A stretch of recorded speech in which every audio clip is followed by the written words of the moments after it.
Bill Gates said, "I will always choose a lazy person to do a difficult job because a lazy person will find an easy way to do it." What's a real-life example of this?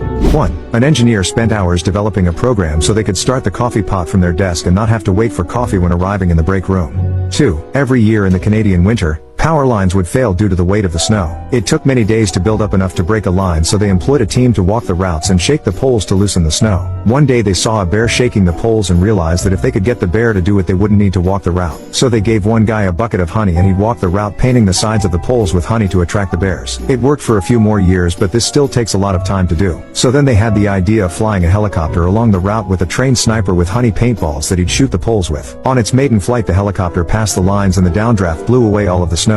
The flights continue to this day, but without the sniper. 3. I was invited to my friend's yearly apple picking. It was a full day of apples and kids and filling a truck for cider. I'm lazy and suggested we make the process more efficient with tarps on the ground. We managed in 2 hours what historically